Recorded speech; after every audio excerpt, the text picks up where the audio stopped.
my director told us that our goal was to create every phone call and every client visit to turn that into a revenue generating visit. Well, if a woman comes in and she's pregnant, the only way we can do that is by selling her an abortion Right. because we don't do prenatal care. Planned Parenthood does not provide prenatal care at any of their clinics across the country. They don't do, adoption services. They don't make money off of that. So the only way we could make money was to sell a woman an abortion. And we were given the directive to sell abortion. Glad to have this next guest with us. Actually, was a recommendation by my wife who read this lady's book, Unplanned. You can find her at abbyjohnson.org, not .com, .org, get it right. Abby Johnson, thank you for being on the show. Thank you for having me. I'm very glad to have you on the show. And like I said, okay, so full disclosure, I never lie to people and be like, I read your book. I've read excerpts, but my wife was enthralled. And she was the one who said, you have to have her on. So, we've had some pro-life people on the show before. And my wife knows all of them. She reads almost anything she can get her hands on. But there was something here that really touched her. Have you noticed a reaction from many people who've read your book that that sort of differentiates it, I guess, from a lot of the other sort of pro-life sites or books out there? Yeah, I think one of the things is that because I used to be a pro-choice person, and then writing a book kind of about being that person and being in the pro-choice movement. Um, my purpose was not to vilify them, but just to help people have an understanding of where they're coming from. Not saying that it's right. Right. Abortion is absolutely wrong, but that, we're not at war with these people that are working in the clinics or these people who are pro-choice. We're at war with the ideology, but not the people themselves. And so I think that was something that was new to the pro-life movement, Mm-hmm. honestly, because they had for so long wanted to make enemies of the people who do support abortion. Right. I think you're right. And I think, we've talked about this. I think there's a time for that. I think there's a time to throw caution to the wind and offend people, and it's okay because you're Sure. offending the right people. And I think there are people who are not beyond reaching, and you need to understand the difference. And that's really sort of the skill, I guess, of expressing political ideology, is knowing how to walk that line in a way that's appropriate for your audience. So you worked at now it was Planned Parenthood, right? It wasn't just any abortion clinic. That's right. Right. It was Planned Parenthood clinic. I was the director there. We were an abortion facility. I was there for 8 years. Now, you say that you were an abortion facility. Does that mean that was your designated purpose at this Planned Parenthood facility? Because we're told that, it's a very small percentage of what Planned Parenthood actually does. Yeah. Um, You don't agree, I can tell. it was, we were there to, it's kind of a tricky question because we were there as a family planning clinic Mm-hmm. who provided abortions. Okay. But the whole premise behind being a family planning clinic is to get women on a contraceptive method that will eventually fail them. We know that 54% of women having abortions were using contraception at the time they got pregnant. So the whole purpose is get them on a contraceptive method that will fail them so that we can make them abortion patients. So we're willing to be lost leaders, if you will, in the contraceptive movement because we will eventually sell them our big ticket item, which is abortion. Now, you say that. I want to be clear because I'm not necessarily against all contraception. I don't know where you went up. Now, you say you were actually encouraged to give them the less effective contraceptive available, or do you just mean contraception in general? Well, we want to give them a contraceptive method that has a higher risk of failure. Really? Right? And what's going to have a higher risk of failure? Those that have higher human error failure rates, right? So birth control pill, I'm 35 years old. I can't remember to take a pill at the same time every day, right? A 14-year-old sure as heck is not going to remember to take a pill at the same time every day so that it's 99% effective, right? So put her on a pill that she's probably not going to take at the same time every day, that she's not going to know how to properly take. Eventually, she will get pregnant, and then she will be one of our clients. That makes sense. Now, a quick question, because you're going to have critics here. Was that actually outlined to you as an employee at Planned Parenthood, or was it just sort of an unwritten, well, we know that this contraception will eventually fail them, or did they say, listen, our goal is to get them on the big hook for abortion. Yeah, well, we had an abortion quota that I've actually exposed because I have the document that showed where the quota was on our budget sheet. Mm-hmm. So we had a quota for abortion. So we were to sell abortion to women when they came in.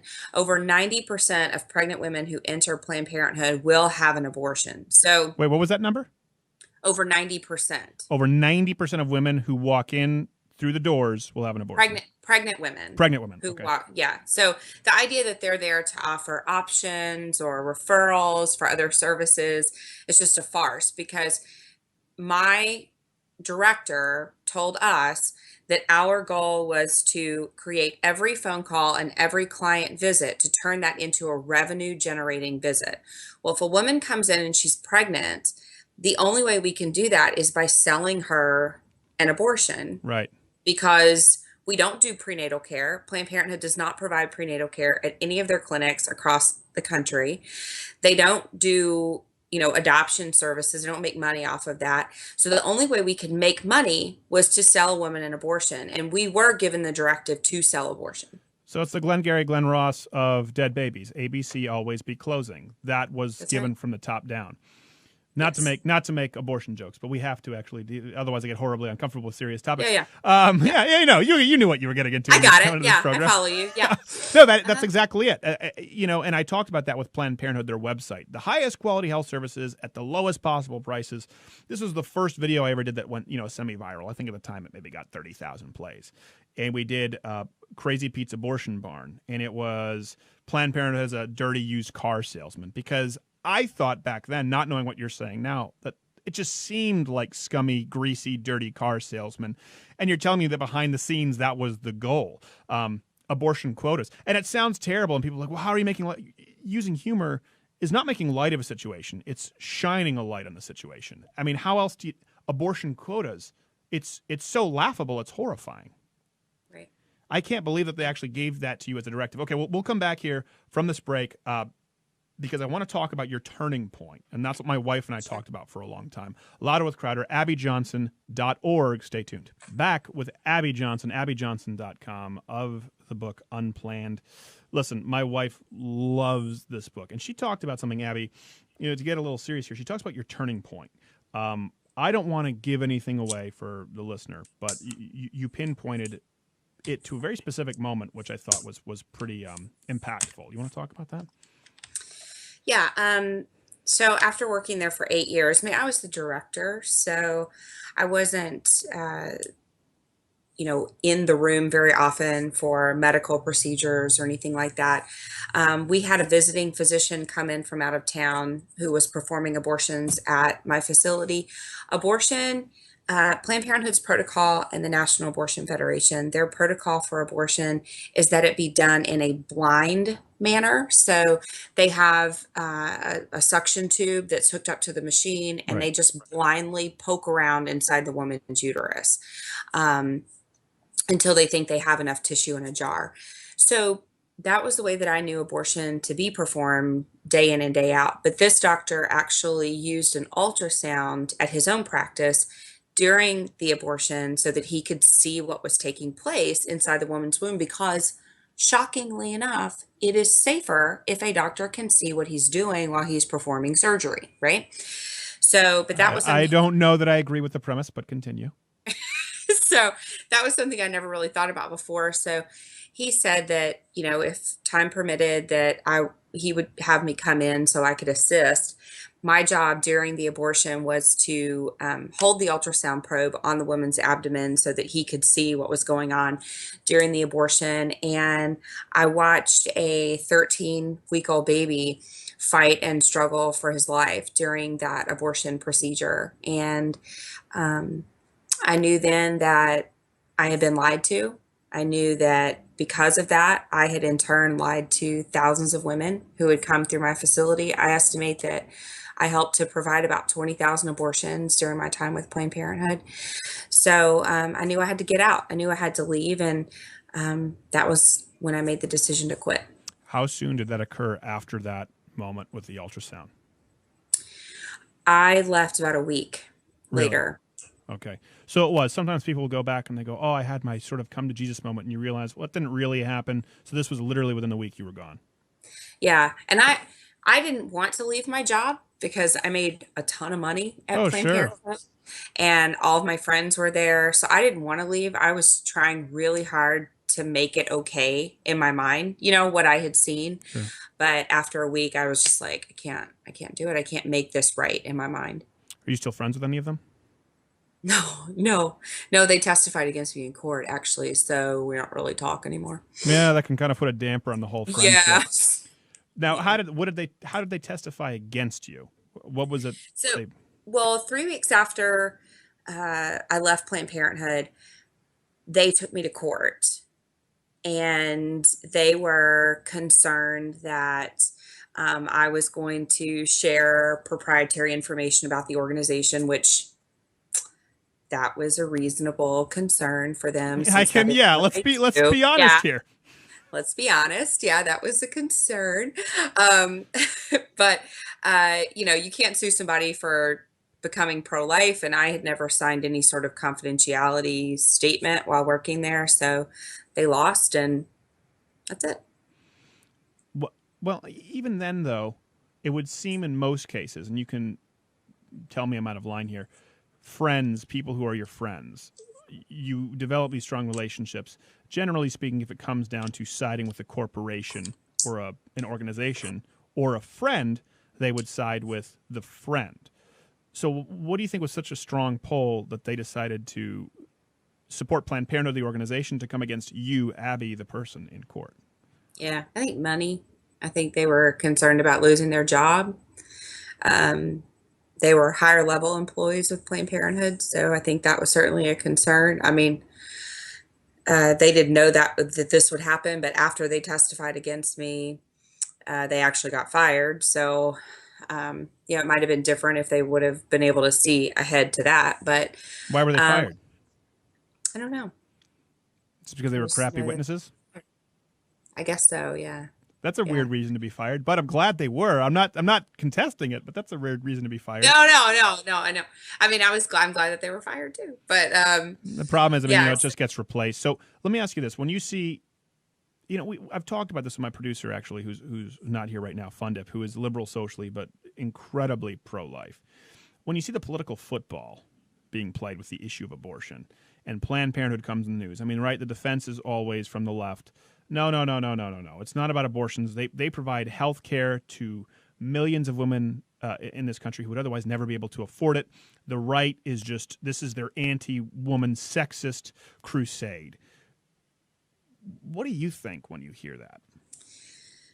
Planned Parenthood does not provide any services in regard to women's health care that low-income women cannot get from any other federally qualified health center, rural public health center, hospital system, or Medicaid provider in their city. There is not one place where Planned Parenthood is located where there are not multiple other options for her to get health care if she's low income. And believe it or not, Planned Parenthood is not always that inexpensive. I mean, sometimes women are having to pay anywhere from $50 to $175 for, to get an annual exam with Planned Parenthood. Sometimes not, but sometimes they do. How much would an It's abortion all, cost in comparison? it starts at about $400. Okay. So even the abortions aren't necessarily inexpensive. No, no. What if someone But can't afford it? we would give them tips on how to raise money for their abortion. Okay. So it's not like an emergency room where you have to serve them anyway and then. No, no, no, no, no. Okay. No, you have to pay. In fact, if a woman came in, They're not even this, altruistic in their abortion providing. It still no, comes no, down to the no, dollars. no, they're not charitable. Come on. We would, this is like really heinous, but this is true. When a woman would come in, we would take her payment based on her last cycle. So we would say, okay, we think based on your last cycle, you're 8 weeks and 5 days pregnant, right?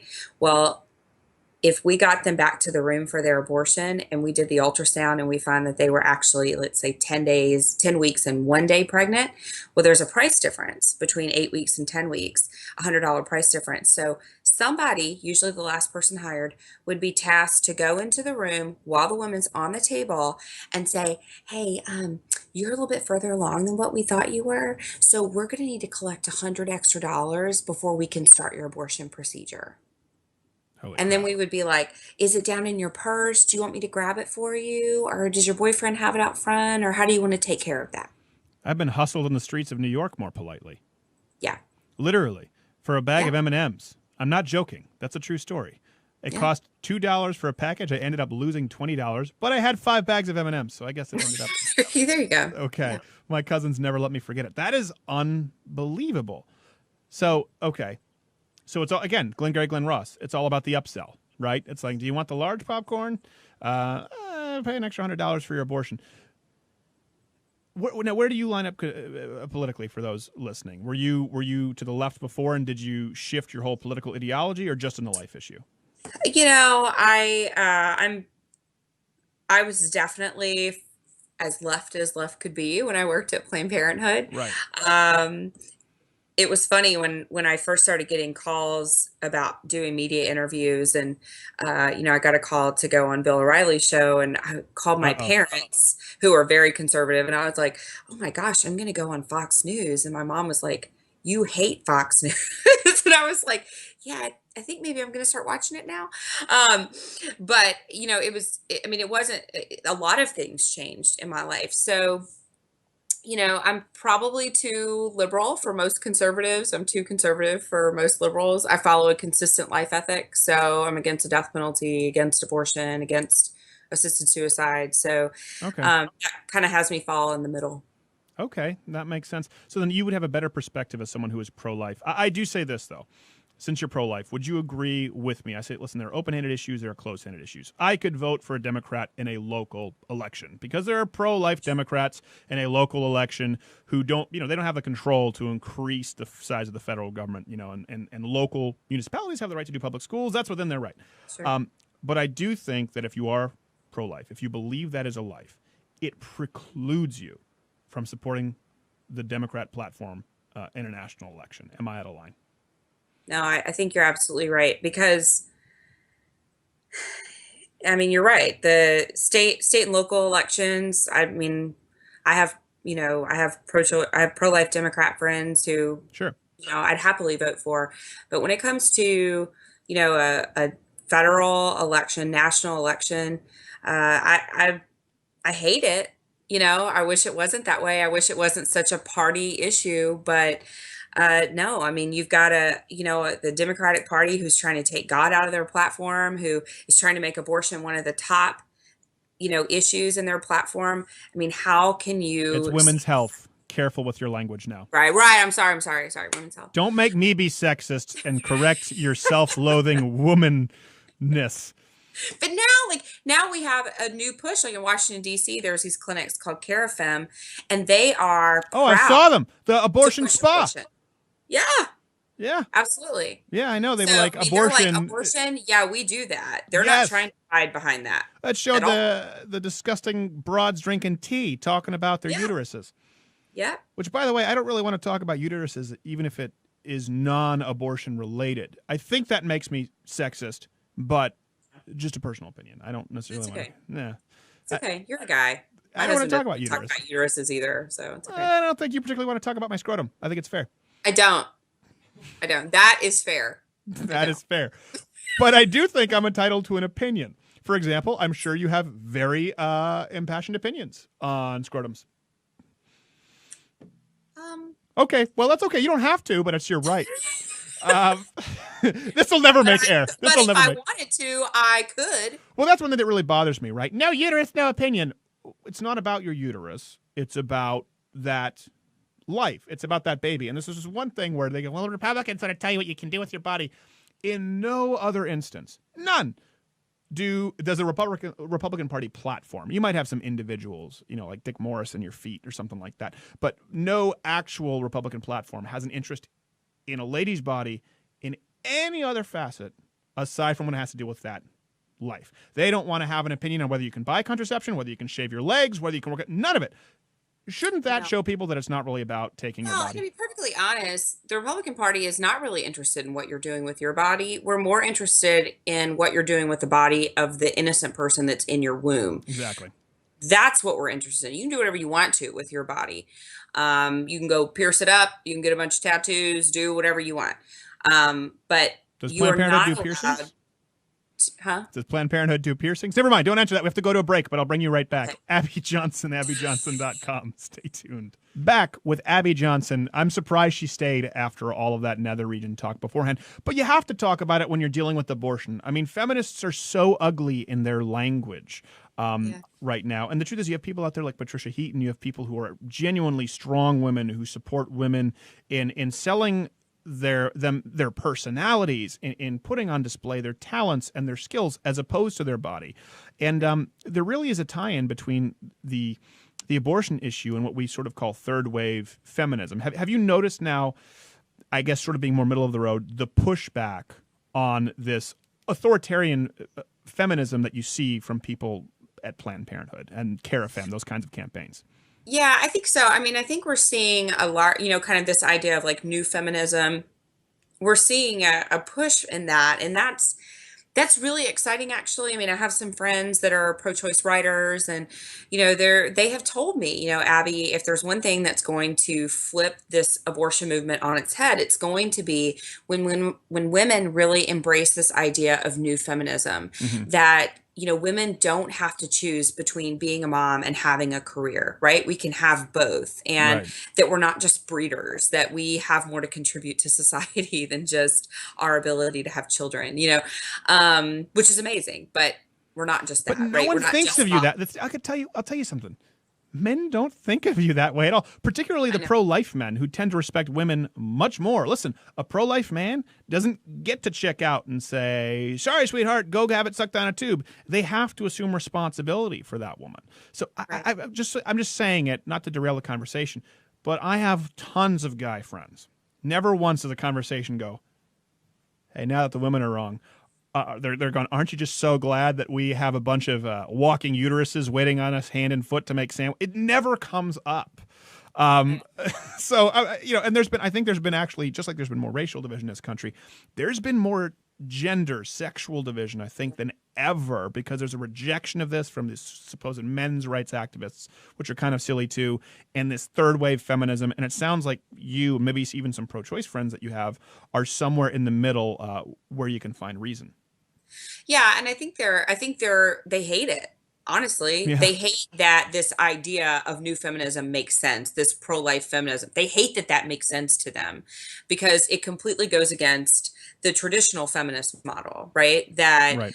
there is no equality between the sexes, that women should be ahead of men, that it's not about equality, that it's this us versus them But sort if of you're ahead of struggle. men, then we have rape culture, and that's a whole other problem. So we need That's a to, whole nother thing, right? Yeah, yeah, we we need need, to do another show about that. yeah, we need to figure out where exactly we need to be in the line to just avoid the rape culture, and the retroactive non-consent is a big issue Right. now. Right. I want to ask you this now: are you familiar with I'm sure Anne McElhinney and the Gosnell movie that they're doing? Yes, So I we am. had her on the show, and she talked about the horror stories of Gosnell. Yep. Now, she contends that obviously he's terrible and they're doing a movie on it because it was a national story, but that it's not that far off from what's probably happening at some other abortion clinics across this country.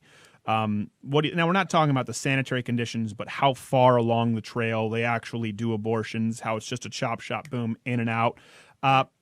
How much in common do you think someone like Gosnell would share with the general American abortion doctor, maybe at Planned Parenthood? I don't think a whole lot, honestly. I Okay. mean, yes, I think Gosnell was, I do think that he was a rare he was running a sort of rare kind of operation. There are others like him.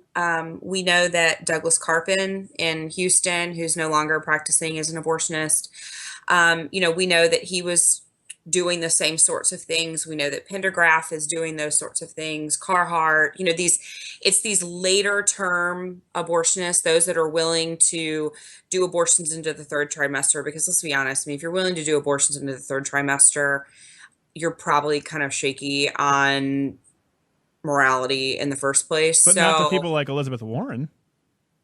yeah, well, yeah. But I think a lot of people, even pro-choicers I know, were just appalled by what they saw in the Gosnell trial. And, I've talked to people who were actually there, who are pro-choice writers, who Mm-hmm. said, you know what, hearing about what took place inside of the clinic, that made me really question what's going on in, made me question the humanity of the unborn child, which is good. Well, So I think it's an interesting point there. So let me ask you. Elizabeth Warren, Jared. Do you remember the name of the other? Gosh, the Texas Wendy Davis. Sorry, they're almost interchangeable in my mind as just sort of the anti-baby cackling witches, and I mean witches. I don't mean the other word. I mean witches, cackling witches. Take it in context. Who believe in abortion pretty much on demand, free. I mean, you saw the tussle with Rand Paul and Elizabeth Warren. yes. So you say a lot of your pro-choice writers or a lot of pro-choice people in the country were appalled at that, but you didn't see the outrage from HuffPo, from liberal websites, Right. and you don't see the outrage in third trimester abortion from Democrat politicians. So do you think that that's an issue where the elite are so much further along the trail that people, the general pro-choice person in this country, can be reached still effectively? Yeah. So here's the thing. So anybody that's in leadership inside the pro-choice movement, Right. they cannot deviate from abortion on demand without apology, right? They cannot. You cannot start saying, well, okay, I think abortion's okay here until 24 weeks, or I believe abortion's okay if it's done this way, but not that way, right? Because then you pro-lifers can really easily start to pick apart your argument. So Mm. for them, for people who are really leading this charge, I mean, this was how it was for me at Planned Parenthood. I mean, you cannot deviate from the plan of legal abortion anywhere at all times without exception through all 9 months of pregnancy. That's a good point. So you're saying even if those people in leadership may agree with those points that, hey, come on, you're talking about a third trimester abortion, they would, behind closed doors, you think, say, yeah, I agree, but they publicly cannot deviate from the game plan? Yeah, they cannot. I mean, I remember when I worked at Planned Parenthood just thinking, ugh, okay, abortions after 24 weeks, that seems too far. These babies they can survive out of the womb. They're Well, viable. you're saying after 4 weeks, so we're not even close to the third trimester at that point. How often are abortions performed after 4 weeks in Planned Parenthood? Not third trimester, but, 4 or 5, 6 week abortions.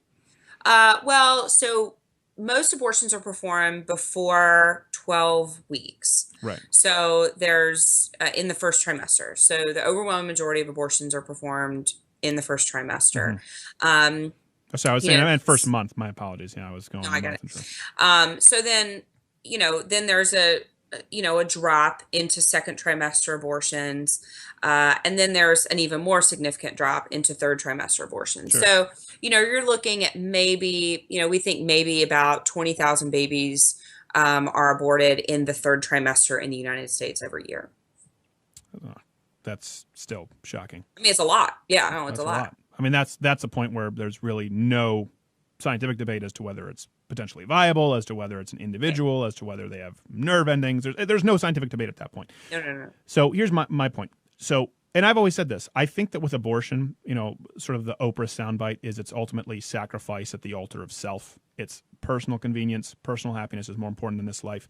And I feel like, and I think you've reiterated that, I want to make sure I don't misrepresent you. There are people in the movement, we're at a point where it's not about women's rights. They do believe it's a life, especially as science comes in. They know it's a life. They don't care anyway. Is that unfair? No, that's totally fair. I mean, I remember a pro-lifer asking me one time, when do you think life begins? And I remember my answer just being like, what doesn't matter? It doesn't matter when life begins because abortion is legal and I'm going to do everything I can to support legal abortion through all 9 months of pregnancy. That is not how I felt. That's not actually what I felt in my heart. That's not how I felt in my mind. But I could not stray from that talking point. Why did you go into this? Why did you feel passionately enough about this to do it? I've had 2 abortions myself. So About 70% of people that work in the abortion industry have had abortion. So I think a lot of it is just kind of justifying your own past behavior or your own past mistakes. But I mean, honestly, I was just very naive. I was a college student. I didn't know anything about Planned Parenthood. And, when this woman is telling me how they serve these, uninsured or underinsured women, and they're the only hope for these women if they need health care. I mean, it sounds like Planned Parenthood is this benefactor to the masses. Sure. And that was something that I was interested in helping with. Okay. So your heart was in the right place. Maybe the mind took a little while to catch up. Just very misguided. That makes sense. And I think there are a lot of people out there like you. And like I said, I think there are people, the Elizabeth Warrens, Sure. I just forgot her name again. The text, Wendy Davis. Gosh, I can never remember it. You know why? It's just like a generic white lady name. Right. Yeah. It's like, are you saying we all our names are alike? Yeah, I guess it's anti-white racism. It's Wendy Davis. It's like Crowder's racist. Yes, exactly. Against white women. So those people are beyond reaching. You kind of have to make an example of them. But there are people like you out there who are maybe not quite far enough along the trail. And I do think Abby Johnson's book, Unplanned, is a great way to start. AbbyJohnson.org. Unplanned, much like our private part discussions in this interview. Abby, thank you so much for being with us. Sorry, did I miss anything? Any closing words here that I missed? No, I don't think so. Oh, well, just so you know, you're talking about conversion, and how we can convert minds. I actually run an organization that reaches out to abortion clinic workers and helps them come over to the pro-life side.